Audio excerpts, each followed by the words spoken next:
오늘 함께 말씀을 좀 나눕시다. 오늘은 학계 말씀을 나눕니다. 구약성경 학계서 2장 3절로 5절입니다. 성경을 찾으시고요. 그리고 화면을 보시면서 또 우리 자막을 보시면서 함께 이 성경을 읽어볼까요? 3절부터 시작. 너희 가운데에서 남아있는 자 중에서 이 성전의 이전 영광을 본 자가 누구냐? 이제 이것이 너희에게 어떻게 보이느냐? 이것이 너희 눈에 보잘것없지 아니하냐? 그러나 여호와가 이르노라. 스룹바벨아 스스로 굳세게 할지어다. 여호사닥의 아들 대제사장 여호수아야 스스로 굳세게 할지어다. 여호와의 말이니라. 이 땅 모든 백성아 스스로 굳세게 하여 일할지어다. 내가 너희와 함께하노라. 만군의 여호와의 말이니라. 너희가 애굽에서 나올 때에 내가 너희와 언약한 말과 나의 영이 계속하여 너희 가운데에서 머물러 있나니 너희는 두려워하지 말지어다. 아멘. 제목을 이렇게 정했습니다. 너희 눈에는 보잘것없이 보여도입니다. 너희 눈에 보잘것없이 보여도. 이 6월 달에 금요 기도회는 저희가 열방을 향한 기도회로 지금 모이고 있습니다. 열방을 생각할 때 우리는 먼저는 이 땅의 교회를 생각할 수밖에 없겠죠. 그래서 교회를 위해서 좀 기도할 텐데 아마 빠르면 내일, 늦으면 한 월요일쯤에 이제 신문 기사에 제가 특별 기고한 글이 올라갈 겁니다. 크리스천 투데이 올라갈 거고요. 그 내용이 뭐냐 그러면 이 코로나 이후에 한국 교회의 미래가 어떻게 전개될지를 좀 예상한 글입니다. 제가 어떻게 썼냐면 아주 실제적으로 좀 이야기를 썼어요. 뭐 영적인 이야기, 추상적인 이야기 말고 실제적인 이야기를 썼어요. 목회적인 차원에서 점점 이 교회는 이제는 변화가 될 겁니다. 전통적으로는 교회 구성원들을 한번 살펴보면 세대 통합형 교회였어요. 한 교회에 장년, 청년, 학생, 어린이까지 함께 있는 구조가 아주 전통적이잖아요. 우리나라는. 근데 이 세대 통합형 교회가 이제는 달라질 겁니다. 어떻게 달라지냐면 세대별 분리형 교회로 많이 세워질 겁니다. 그러니까 장년들은 또 이제 예를 들어서 한 50대 이후로는 50대 이후들만 모이고 한 20대에서 40대까지는 20대에서 40대까지 모이고 청년들은 또 청년들끼리만 모이고 학생들은 또 학생들끼리만 모이는 그런 특정한 세대만을 위한 교회들이 이 땅에 많이 세워질 겁니다. 현재 그런 일들이 이미 일어나고 있습니다. 또 개개인으로 본다 그러면 성도들의 성향이 그전에는 내가 어떤 교리를 따라가느냐에 따라서 이쪽 교리로 몰리고 저쪽 교리로 몰렸다 그러면 이제는 이것도 좀 변화되어서 내가 교회에 나올 것인가 아니면 떨어져서 내가 영상으로 편안하게 예배를 드릴 것인가가 극명하게 갈릴 겁니다. 이게 어느 정도까지 갈리냐면 교리를 넘어설 거예요. 지금 우리 이 시대까지만 해도 아무리 다른 게 중요하다 그래도 나는 이 진리가 중요해. 내가 아는 지식과 진리가 중요해. 그걸 가지고 모이든지 어디로 가든지 결정했다 그러면 앞으로는 그것보다도 내가 원하는 예배의 형식, 나를 푸시하지 않는 예배의 형식 이런 것들을 찾아서 오프라인과 온라인을 추구하는 방향이 극단적으로 나눠질 겁니다. 이러한 세대적인 상황들을 제가 기고를 한 것이죠. 세대 통합형 교회를 한번 살펴보면 세대 간에 이미 간극이 큽니다. 지금 우리 예전에 전통적인 교회를 보면 어른들도 있고 청년들도 있고 젊은이들도 있고 한데 이미 세대 차이가 너무 많이 나고 서로가 부딪혀요. 이제는 옛날처럼 청년들이 와서 일해라 그러면 일 안 합니다. 어른들 말을 안 들어요. 만만하지가 않아요. 이제 청년들이 이제 자기 의견을 많이 내고 세게 내요. 그리고 틀리면 나가버려요. 어제도 저희 아들이랑 제가 오늘이죠. 아들을 픽업해서 학교에서 오다가 물었어요. 너희 학교에는 일진들 없어? 그랬더니 없대요. 왜 없을까? 요즘에도 일진들 있을 텐데 하니까 씩 웃으면서 하는 말이 요즘 애들도 그렇게 만만하지가 않다 그러더라고. 옛날에 일진들이 막 이렇게 힘들게 하면 당했는데 이제는 아이들도 그렇게 가만 안 있는다는 거예요. 이제 그게 쉽지가 않다는 거예요. 그런 것들이. 이제는 각자의 의견이 강해지고 각자의 생각대로 움직이고 그러는 시대이기 때문에 교회도 하나가 통합되기 힘들고 심지어는 학교에서 일진들도 힘든 거예요. 이제 그런 시대가 계속 이어질 겁니다. 세대 간의 간격이 넓어지면서 세대가의 생각이 달라지고 스타일이 달라지고 성향이 달라지는 거예요. 그래서 요즘에는 통합형 교회들 가면 아무것도 아닌 사소한 것 가지고도 세대 차이를 느끼고 그것 때문에 또 싸워요. 예를 들어서 여기에 뭐 하나 테이블을 하나 갖다 놓는데 어떤 테이블을 갖다 놓느냐 가지고도 이제는 옛날에는 그런 거 사소한 거에 무슨 의견을 낼까 하고 그냥 참고 알아서 하시겠지 했던 젊은 세대들도 의견을 다 내요. 이거 했으면 좋겠다, 저거 했으면 좋겠다. 그럼 어른들은 그 얘기를 들으면서 왜 이렇게 의견을 자꾸 하라는 대로 하지 이러면서 또 부딪히고 싸우고 하는 일들이 아직 많습니다. 그래서 교회가 점점 젊은 세대가 떠나든지 아니면 장년 세대가 떠나든지 어떤 식으로든 서로가 서로의 세대를 찾아서 떠나가게 될 것이에요. 그러면 이런 불영교회가 어떻게 되냐 그러면 지금도 여러분 홍대 같은 데 가보시면 청년들만 모이는 교회가 많습니다. 우리 교회만 해도 40대 3040 세대가 대부분이잖아요. 우리 교회도 어떻게 보면 이미 미래형 교회에 도달한 경우라고 볼 수가 있어요. 또 이렇게 뭐 오래된 교회들 가보면 장년들밖에 없어요. 청년들이 없어요. 그렇게 유명한 교회들 제가 이제 대관 사역을 많이 했기 때문에 가서 청년들 사역 물어보고 교육자들 만나보면 어른들은 정말 이만큼 있는데 청년들은 이만큼 있거든요. 또 뭐 학생들이 이만큼 모이고 청년들도 모이는데 어른들은 또 없어. 이런 교회들이 요즘에 너무 많습니다. 근데 그게 또 올바른 거냐 말이죠. 그렇지도 않거든요. 우리처럼 이게 젊은 사람들이 많이 모여도 어른이 필요합니다. 어른들만 모인다고 해서 되는 게 아니고 젊은이들이 필요합니다. 그 빈자리가 너무 큰 거예요. 그래서 청년들만 모이는 교회 가면 너무 힘들어해. 같은 세대만 모이니까 극단적으로 뭐 하나 하자 그래서 공감이 되면 잘 되는데 그들도 단점이 있잖아요. 한계가 있잖아요. 젊은이들이 모여도 못하는 것들이 있잖아요. 어른들이 해결해주고 어른들이 도와줘야 될 일도 있거든요. 그걸 못하는 거야. 그러니까 이제 힘들어요. 어른들만 있어도 일꾼이 없으니까 힘들어. 뭐 하나는 해결될 수 있어도 다른 하나가 해결이 안 되면서 힘들어요. 그래서 요즘에 그렇게 극단적으로 한 세대만 모이는 교회들이 힘들어요. 우리 교회도 힘들어요. 우리 교회는 뭐가 힘들까요? 우리 교회는 30, 40대 육아를 하고 있는 분들이 너무 많은 거예요. 육아를 하고 있는 분들이 많으니까 일꾼이 없어. 뭐 봉사하려고 그래도 아이들이 있으니까 마음대로 이렇게 봉사를 하기가 어려워요. 그런 특별한 장점도 있으면서도 특별한 단점도 있는 거지 이게. 그래서 사람은 많아지는데 뭐 사소한 거 하나 하려고 그래도 다 애랑 같이 오니까 할 수가 없어요. 우리 식사 당번들도 돌아가면서 하지만 전부 다 힘들어하는 거예요. 어른들이 있으면 그래도 착착착 해가지고 김장도 담궈주시고 뭐 이렇게 하실 텐데 우리는 어른들이 별로 없으니까 젊은 사람들이 집에서도 안 하는데 여기 와서도 그거 하려고 그러니 힘들잖아요. 그런 어려움이 있어요. 또 어른들이 있어야 뭘 하더라도 재정적으로 탁 또 이렇게 후원해가지고 뭘 하는데 젊은 사람들이 모이면 젊으면 젊을수록 그게 안 되잖아요. 왜냐하면 본인 스스로가 사회생활을 그렇게 못하니까. 그러니 힘들어요. 그러면서 어쩔 수 없이 시대적으로 각 세대끼리 뭉치고 모이는데 그러나 현실적으로는 또 그것 때문에 힘든 거예요. 여기 음악 하시는 분들도 있죠. 사실 음악 하는 사람들도 다 몰려요. 없을 때는 아무리 큰 교회라도 뮤지션들이 전공한 사람 없습니다. 근데 이 교회는 작아도 전공자가 이만큼 있어요. 왜냐하면 거기 가면 우리를 이해해 준다라는 게 있기 때문에 다 거기가 좋더라 그러면 다 몰리는 거지. 저기는 전공자가 없군. 내가 사명을 가지고 저 전공자가 없는 곳에 가서 내가 사명을 감당하리라. 없어요. 그렇게 하지 않아요. 이게 지금 우리의 현실이에요. 이게 교회 현실이에요. 생각보다 어떤 진리의 논쟁보다는 세대 간의 논쟁이 커지면서 어려움을 당하게 될 거예요. 그게 먼저가 아닌데 그게 먼저가 될 거예요. 이게 제가 바라보는 한국교회 미래입니다. 어떻게 해야 될까? 어떻게 이 문제를 해결해야 될까? 이 세대 통합형 교회로 계속 가려고 하면 세대 간의 문제 해결해야 됩니다. 그렇죠?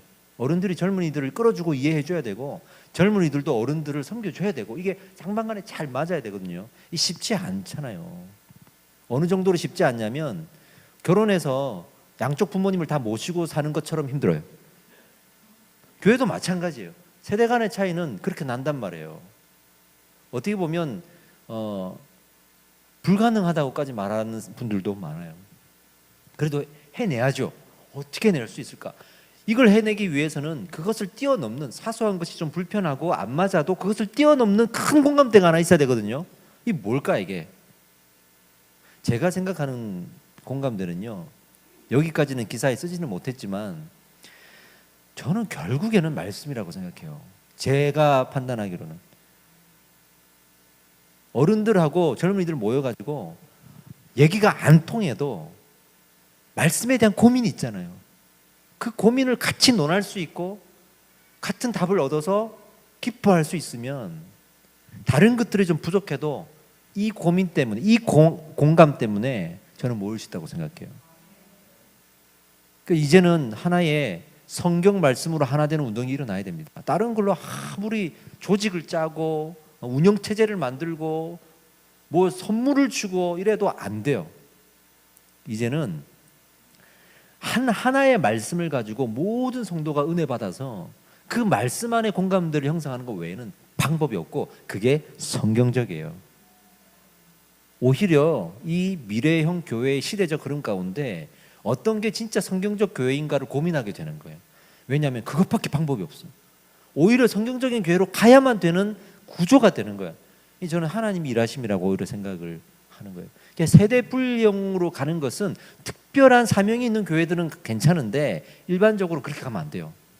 우리도 늘 이렇게, 우리는 3040에 특별한 사명이 있어서 이렇게 모인 거 아니에요. 저 전혀 예상하지 못했습니다. 저는 이렇게 우리 세대만 모일 거라고 전혀 계획하지도 않았고 예상하지도 않았고 바라지도 않았어요. 모이다 보니까 이렇게 모인 거야. 우리가 이렇게 얘기해서 죄송합니다만 사실이에요. 저는 아직도 어른들이 왔으면 좋겠고 또 청년들도 많이 왔으면 좋겠어요.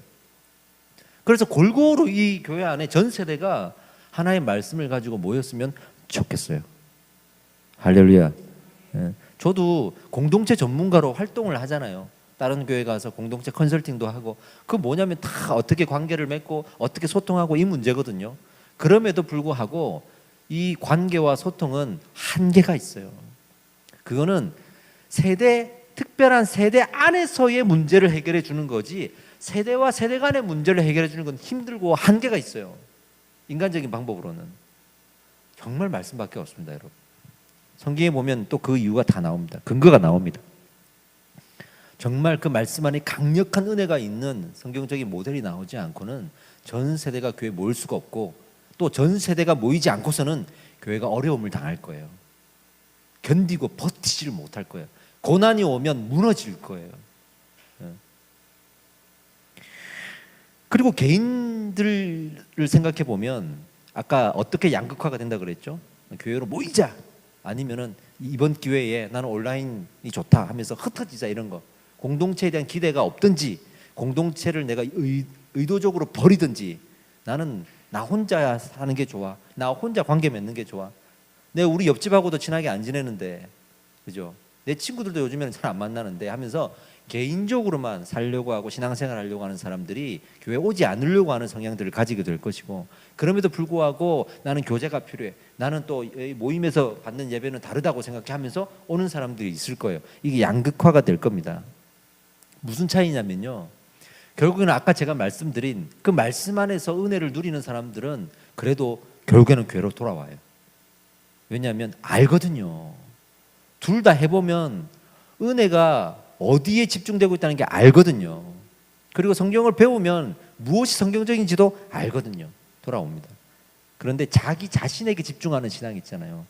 나의 유익을 위해서 신앙생활하는 사람들, 내가 복받기 위해서 신앙생활하는 사람들, 이런 사람들은 분명히 흩어질 거예요. 모일 이유를 몰라요. 왜냐하면 모이면 헌신을 해야 되거든.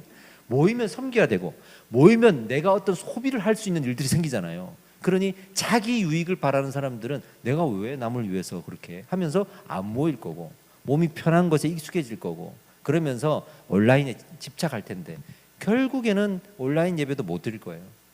결국 멀어지게 될 거예요. 결국에는 그냥 매너리즘에 빠지고 나중에는 가난한 성도가 될 겁니다. 저는 이렇게 생각합니다. 그래서 이렇게 모여들은 사람들에게는 가만 놔두면 되는 게 아니라 교회가 말씀을 가르쳐야 되는데, 그 말씀을 가르칠 때 뭘 가르쳐야 되냐면 교리를 가르쳐야 돼요. 교리를. 이 사람들은 그냥 말씀의 텍스트만 알려고 성경 외우려고 오는 사람들이 아니에요. 그럴 거면 그냥 밖에 가서 흩어져 있지. 그 이상을 원한다고. 교리를 가르쳐야 돼. 또 흩어져 있는 사람들은 뭘 가르쳐야겠어요? 교회론을 가르쳐야죠. 왜 우리가 모여야 하는가? 교회가 무엇인가를 생각하지 못하기 때문에 그렇게 있는 거거든요. 우리가 왜 자기를 꺾고 순종해야 되고, 내가 왜 다른 사람을 위해서 헌신하고 교회를 위해서 섬겨야 되는가? 이런 것들은 교회론이거든요. 그걸 가르쳐야 돼요. 그래서 우리가 온라인 처치를 만들어서 거기에 가나안 성도들을 등록시키고, 제가 뭐 가르친다 그랬죠? 새가족반 SE 하면서 교회론을 가르치겠다 그랬어요. 그래서 그들이 결국 오프라인 교회로 올 수 있도록 체제를 만들겠다. 그래서 우리가 온라인 처치 설립하자고 제가 선포를 했던 겁니다.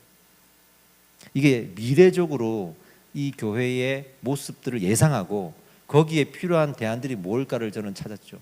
그래서 교회적으로는 아까 말씀드린 대로 말씀, 그 말씀으로 세대가 통합된다. 그리고 개인적으로는 교리를 가르치고 또는 교회론을 가르쳐서, 교회론도 사실은 교리거든요. 결국에는 교리예요. 그 교리를 가르쳐서 모여들고 우리가 함께 기도하고 예배할 수 있도록 대안을 가져. 이 두 가지예요. 말씀과 교리, 이 두 가지예요. 이미 이것을 하고 있는 교회들을 한번 살펴보세요. 정말 그들은요 건강합니다. 온 세대가 통합되어 있습니다. 흩어지지 않습니다. 그 단단한 걸 저는 잘 보고 있잖아요. 이게 준비된 교회예요. 우리가 앞으로 준비해야 될 교회인 줄 믿습니다. 저희 교회도 우리 집사님도 오셨고 또 젊은 분도 오셨고 와가지고 세대 간에 뭐 공감대가 있어서 이렇게 모인 거 아니잖아요. 아니에요. 우리 말씀의 은혜가 있어서 온 거예요. 그렇죠? 이게 성경적인 미래적인 대안이에요. 이것을 위해서 우리가 기도해야 될 줄 믿습니다. 네, 기도해야 될 줄 믿습니다. 그리고 오늘 학개서를 보니까 이 대안이 맞다는 근거가 여기에 나오는 거예요. 당시에는요 이스라엘 백성들이 멸망하고 난 이후에 이제 디아스포라의 삶, 흩어져 있는 삶을 살아요. 포로로 끌려가서 이제 외국에서 타지 생활을 하는 거 아니겠어요?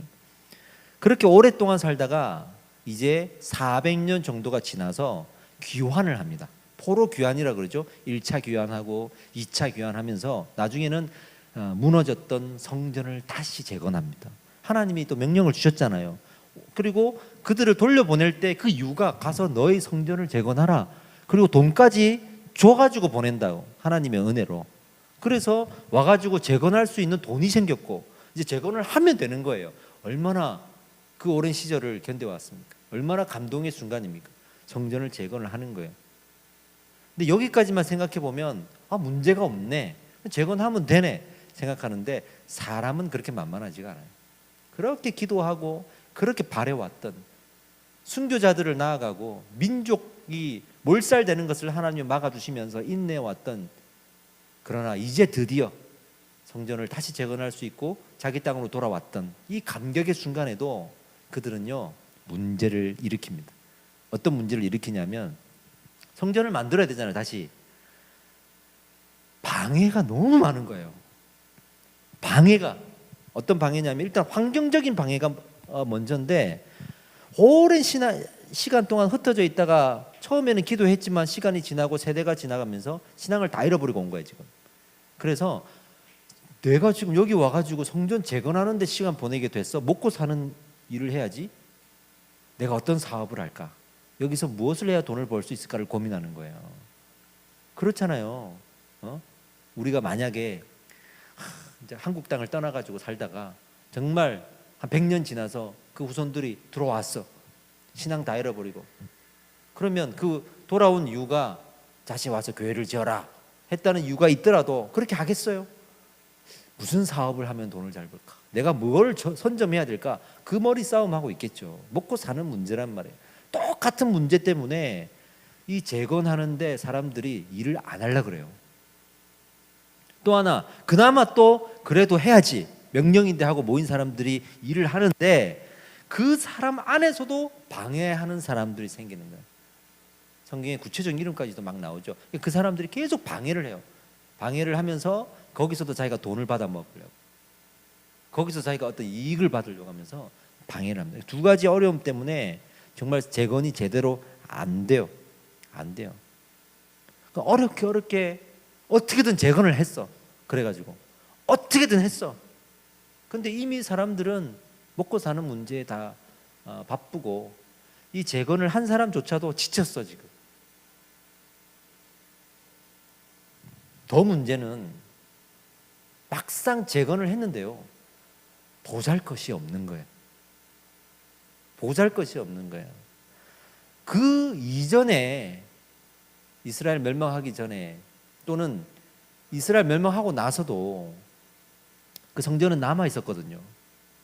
그 남아 있던 성전을 본 사람들이 그나마 지금 할아버지 할머니가 돼가지고 이 자리에 있는 사람들도 있단 말이에요. 그 몇백 년 전에는 아니지만 불과 한 50년 전만 해도 그 성전의 흔적들이 남아 있었고 그 이야기를 들었던 사람들이 지금 여기 있단 말이에요. 그 사람들의 나이가 지금 한 70대 정도가 지금 됐을 거예요. 그나마 과거의 영광을 아는 사람들이니까 이 사람들이 중요하겠죠. 근데 이 사람들조차도 실망해요. 왜? 너무 비교가 되는 거예요. 그때 그 화려했던, 근데 겨우 이제 이거야 하는 거죠. 겨우 이거야. 그리고 많은 것들이 빠져 있었어요. 겉으로 볼 때도 보잘것없었지만 안에 들어가도 그 당시에 있었던 것들이 많이 없어졌어요. 대표적으로 어떤 성전 안에 들어있는 기구들이 많이 없어졌어요. 제단에 불이 없어졌고 법궤도 없었고 제사장이 있던 옷, 우림과 둠밈이라고 하는 그 옷도 없어요. 그러니까 그 성전의 상징이라고 하는 그 기구들이 없는 거예요. 그러니 더 보잘것없죠. 그리고 영적인 현상도 없었어요. 그때는 여기 오면 초자연적인 임재가 있었고 여기 오면 갑자기 예언이 팍 터지고 했던 일들이 비일비재했잖아요, 과거에는. 근데 이제는 재건을 해놨는데 하나님의 명령으로 재건까지 했는데 그 어려운 과정을 뚫고 그 다음에 재건까지 했는데 그런 영적인 현상조차 없는 거예요. 이게 뭐야 이게? 실망하는 거예요. 실망하는 거예요. 마치 우리가 영화 1탄을 딱 보고 너무 감동을 해가지고 2탄을 기다렸어요. 2탄이 나왔다 그래갖고 가서 오랜 시간을 기다려가지고 가서 봤는데 너무 재미가 없는 거예요. 1탄보다 스케일도 없고 감독도 바뀌어갖고 재미가 없어. 그랬을 때 그 실망감 느끼듯이 비교가 되는 거예요. 그래서 그들이 스스로가 보잘것없구나 하고 실망하고 좌절합니다. 근데 이때 중요한 하나님의 판단을 우리는 볼 수가 있어요. 하나님은 그렇게 생각하지 않았어요. 지금 이 학계에서는요 1장, 2장, 3장 이렇게 넘어갈 때마다 1장에서는 몇 날 며칠에 이 말씀을 학계에게 주셨고 2장에서는 몇 날 며칠에 학계에게 주셨고가 나와요. 그 날짜가 달라요. 2장은요 처음에 2장 1절에 보면 일곱째 달 곧 그 달 21일 7월 21일 날 이 말씀을 주셨다라고 돼 있어요. 이 날짜가 중요합니다. 이스라엘의 7월이 무슨 의미를 할까요? 7월. 이스라엘은요 7월 1일부터가 새해예요. 신년. 우리는 1월이잖아요. 이스라엘은 7월부터예요. 우리가 신년 그러면 우리는 막 신년 기도회 하고 신년 부흥회 막 하잖아요, 옛날에. 이스라엘은 7월 1일이 되면 나팔절이라고 해서 나팔을 부는 날이 있어요. 이건 이제 새해가 됐다라는 기념인데 영적인 의미가 있겠죠. 여러분 그 나팔 보셨습니까? 뿔로 된 뿔나팔이라고 있어요. 그 이스라엘 가면은 팔거든요. 그걸 가지고 온 청년이 있어가지고 저도 한번 봤는데요. 냄새가 어마어마합니다. 목사님이 그것도 모르고 목양실에 좀 걸어놓으라 그래가지고 걸어놨는데 썩은 홍어 냄새가 나는 거예요. 요즘 파는 것들은 그렇더라고요. 근데 그걸 이제 불면은 소리가 쫙 뻗어 나가는데 그 뻗어 나가는 정도가 어마어마합니다. 이게 그걸 갖다가 이제 7월 1일 나팔절이 되면 이제 부른단 말이에요. 그때 그 기간에 이제 이 말씀을 주셨는데 7월 1일 나팔절에 이 뿔나팔을 부르고 난 다음에 찾아오는 7월 10날 무슨 절기가 나오냐면 대속죄일이 찾아옵니다. 1년에 한 번 대제사장이 성막 안으로 들어가서 하나님을 만나고 이 우리 모두의 죄를 속죄해 달라고 기도하고 용서받는 대속죄일, 1년 중에 가장 중요한 행사들이 여기 다 있는 거예요. 7월 달에. 그 대속죄일이 끝난 직후에 이 말씀이 지금 있는 거거든요. 이게 의미가 있어요. 뿔나팔이 무엇을 의미하는가? 7월 1일 되면 무 하고 부는 그 뿔나팔이 무슨 의미를 아는가? 한 해 동안 지내면서 우리가 신앙을 잃어버리고 게을러지고 식어버릴 수 있잖아요. 왜냐하면 한 해 동안 지내면서 농사 다 지어놓고 주스 다 해놓고 우리가 항상 돈이 없을 때는 하나님 찾지, 그죠? 돈 벌고 나면 마음이 달라지고 게을러지고. 저는요, 사업이 잘 돼가지고 하나님께 감사하는 사람 사실 많이 못 봤어요. 사업이 안 될 때 하나님 찾다가 사업이 조금 되면 다 신앙 버리고 돈 하면서 떠나는 사람들은 많이 봤어도 사업이 잘 돼서 감사한 마음을 가지고 더 신앙생활 잘하는 사람 많이 보지는 못했어요. 통계적으로 이쪽이 더 많아. 1년을 지내면 그렇게 돼요. 근데 그때 다시 7월 1일 되면 나팔을 부는 거예요. 그 나팔을 부는 이유는 하나님을 다시 생각하죠. 여호와의 날을 다시 기억하자. 할렐루야. 잃어버렸던 신앙 우리가 다시 깨우자는 거예요. 그 나팔 소리가 뭐라고? 다시 깨우자는 거예요. 하나님은 그런 의미를 담아서 나팔을 불게 하셨습니다. 지금 이 성전이 너희 볼 때는 보잘것없지. 나는 그렇게 생각하지 않아. 나는 지금 너희와 함께하고 있다는 거예요. 이 보잘것없지만 나는 그 과거의 하나님이 동일하게 지금도 함께하고 있기 때문에 하나님의 영광이 지금 여기에 있다는 것을 믿어라. 할렐루야. 그날에 이 말씀을 선포하고 계신 거예요. 그때부터 성전의 개념이 달라집니다. 과거에는 그 성전은요, 마치 어떤 현상이 있어요. 초월적인 현상과 영적인 현상이 있었어요. 과거에는. 이제는 그런 눈에 보이는 화려함과 거기서 드러났던 초월적인 현상들을 어떤 상징으로 보지 않고 이제는 하나님의 말씀이 함께하는 거. 할렐루야. 이게 성전의 본질이 되었어요. 이때부터. 지금도 마찬가지예요. 우리가 이 교회 오면 무슨 화려한 게 있습니까? 정말 화려하게 지은 교회도 있지만 뭐가 그렇게 화려하겠습니까? 그리고 무슨 교회 들어오자마자 갑자기 막 방언이 터지고 교회 들어오자마자 꼬꾸라지고 우리 막 그렇게 안 하잖아요. 예배 드릴 때마다 특별한 현상이 나타나가지고 죽을 자가 살아나고 그렇게 안 하잖아요. 그러나 우리는 왜 여기에 있는 거죠? 하나님이 말씀과 함께 하시기 때문에. 이게 이제 교회를 바라보는 우리의 시야가 바뀌어야 된다는 거예요. 그러면서 하나님이 이때부터 이스라엘 백성들에게 이런 말씀을 주세요. 이제는 내가 말한 것을, 내가 약속한 것을 묵상하라. 지금까지 있었던 성전이 화려해야 되고 성전이 커야 하고 이런 것들 말고, 성전에 어떤 영적 현상이 있어야 되고 이런 거 말고 내가 너희와 함께 하겠다고 약속한 그 말씀을 묵상하라. 할렐루야. 이렇게 바뀌는 거예요. 당시에 실망했던 그 어른들, 70대 이상의 어른들, 지금 누굴까요? 과거의 부흥, 과거의 교회를 계속 말하는 사람들. 옛날에는 우리 교회가 이랬는데, 교회라면 이래야지.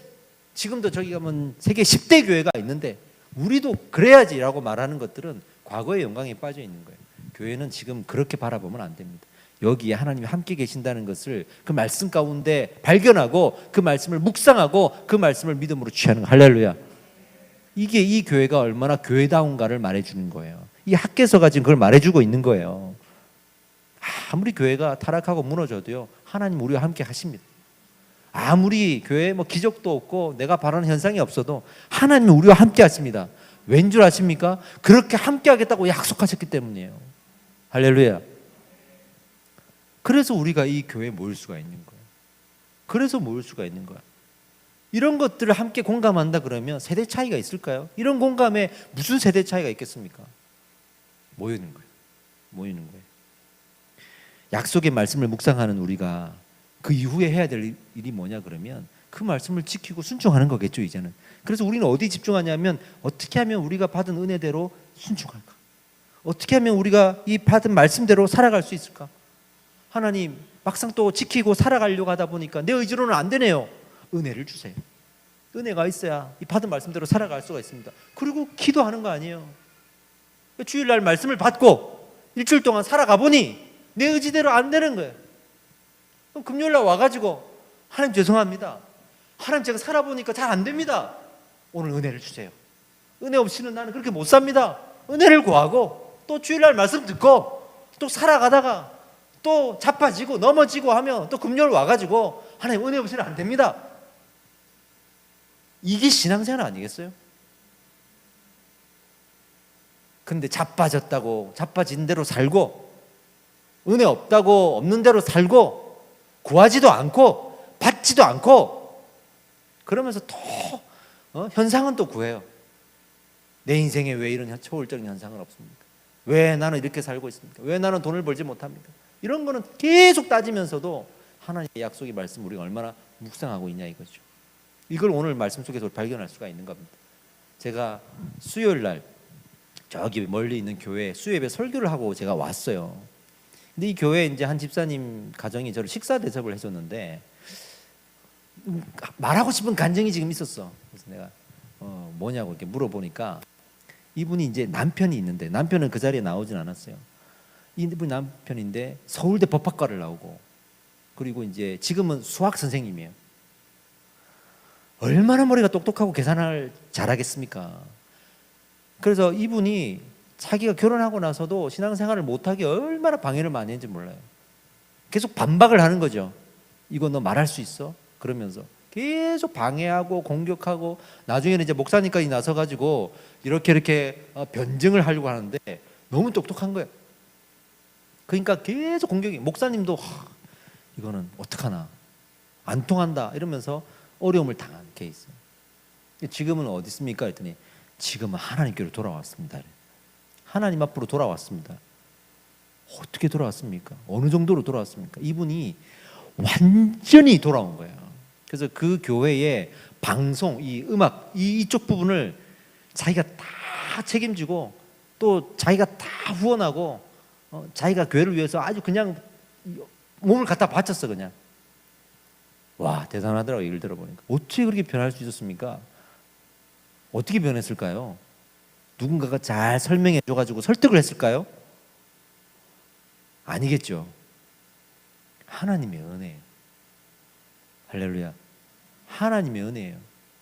그 교회가 무슨 대형 교회가 아닙니다. 목사님이 무슨 대단한 권력과 힘을 가진 분도 아니에요. 정말 소박하신 분이에요. 연세도 있으시고 또 여자분이신데 목사님이 처자식이 없으세요. 그러니까 소박한 분이고 그냥 아담하게 그냥 말도 조곤조곤 하시고 인격적이시고 그렇다고 해서 뭐 대단한 걸 가지고 계신 분도 아니었어요. 뭐를 보고 그 사람이 돌아왔을까요? 이게 기적 아니겠습니까? 이게 은혜 아니겠습니까? 이보다 더 놀라운 은혜가 어디 있을까요? 사람이 변하는 것 말고 무슨 더 큰 기적이 있겠습니까? 사람은요 안 변하거든요.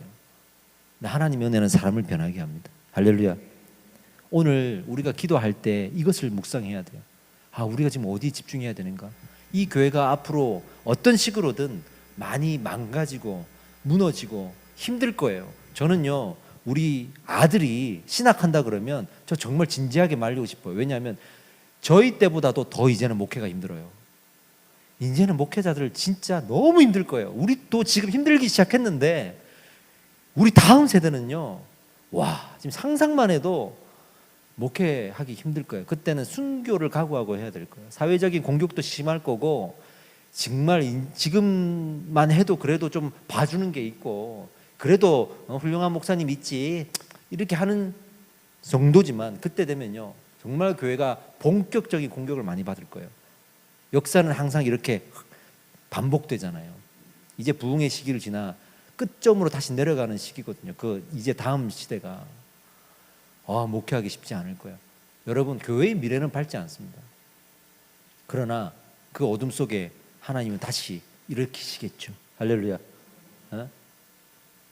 그걸 봐야 되고 그렇게 눈에 보이는 현상들은 보잘것없이 교회가 속절없이 무너지는 것처럼 보일 수 있지만 오늘 말씀처럼 우리는 그 뿔나파를 묵상하면서 어떤 사회적 환경과 그런 교회의 상황들을 보더라도 우리는 그 소리를 듣고 그 말씀의 소리를 듣고 아멘하고 그 길을 걸어가는 거예요.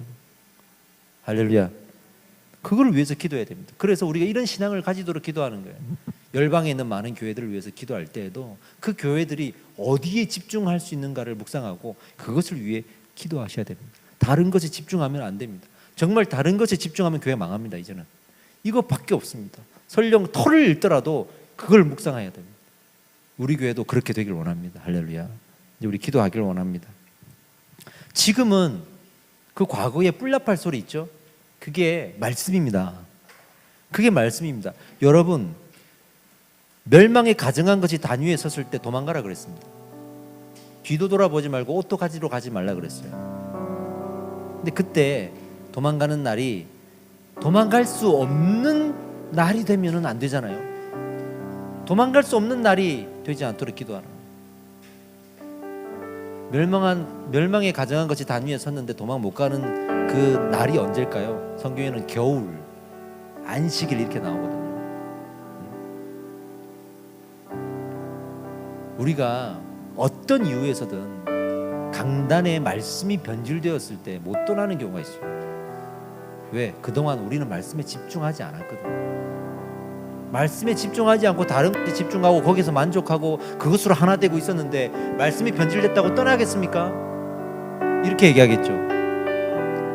아유, 말씀이야. 말씀보다 우리는 이게 있잖아. 할 수 있겠죠. 여러분, 제가 여기서 말씀을 놓는 순간 여러분들은 떠나가셔야 됩니다. 뭐 우리가 친하니까 이런 거 필요 없어요. 떠나가셔야 돼요. 우리는 말씀 붙드는 거는 놓으면 안 되는 거예요. 저는 이렇게 기도 제목을 요청하고 싶어요. 하나님, 그 말씀을 붙들어야 됩니다. 그런데 또 말씀을 붙들어 보면 힘들거든요. 잘 안 돼 이게. 그럼 또 기도하는 거죠. 하나님, 은혜가 없으니까 말씀 못 붙들겠습니다. 은혜가 없으면 자꾸 말씀이 나를 심판하는 것 같고 정죄하는 것 같고 너 그것밖에 안 되지 하는 것 같고 아, 나는 할 수 없어 이런 생각이 돼요. 근데 은혜가 있으면 그래도 내가 해야지. 그 영광을 위해서 내가 해야지 이렇게 되는데 은혜가 마르면 말씀 들으면 자꾸 낙심이 되고 포기하고 싶고 한국교회가 그렇단 말이야 에이 하고 실망하게 되고 근데 은혜가 임하면 아, 그래도 하나님 함께 하신다. 은혜가 임하면 그래도 내가 기도해야 되겠구나 하는 마음이 드는 거거든요. 그래서 오늘도 우리가 말씀에 집중합시다 하는 것으로 끝내지 말고 하나님 은혜를 주세요. 그 은혜를 가지고 있어야 우리가 집중할 수 있는 거 아니겠습니까?